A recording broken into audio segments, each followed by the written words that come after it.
Hello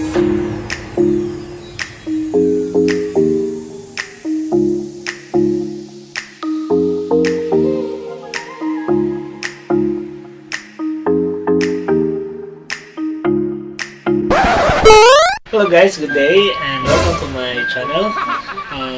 Sa di nakakilala sa akin, ako po si... Wow! Sa di nakakilala sa akin, ako po si Gunter P, ang inyong lingkod na nakaupo. Luwa na inuugo! Dahil uso po ngayon ang online selling, baka trip niyo po itong topic natin ngayon. So, bago ko simulan, intro muna tayo.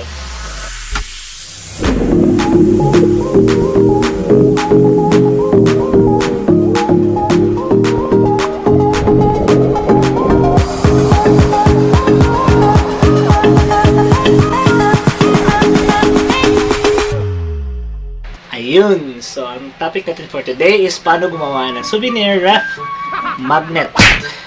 Ang kailangan niyong i-prepare ay matte vinyl sticker, matte photo top, at magnetic sheet A4 size. Sa mga baguhan dyan, ito po yung main materials na kailanganin natin sa project na to. Para naman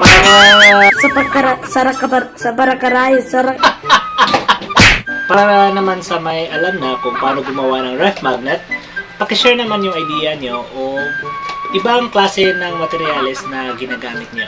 And then next is laminating machine. Kung wala kayong laminating machine, pwede naman yung panghagod lang tulad nung nasa picture. Tapos ruler at saka cutter. Tapos yung design syempre. So yung design, i-print natin yan sa vinyl sticker using pigment ink.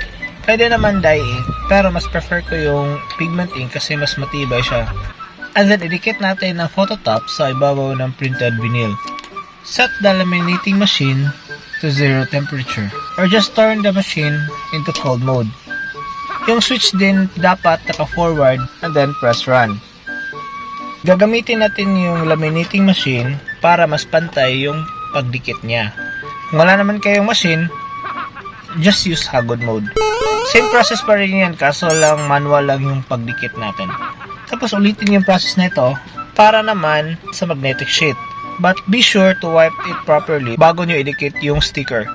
Pag dumi kasi, mas mataas yung tendency na magka-bubbles yung output or worst, matuklap agad.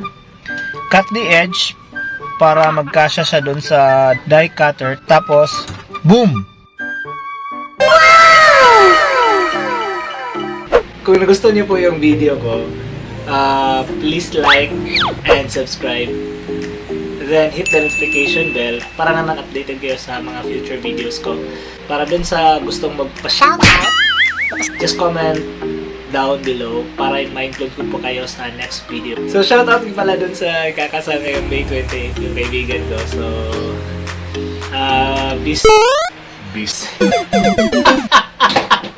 best wishes na lang nga. Naomi and Earth.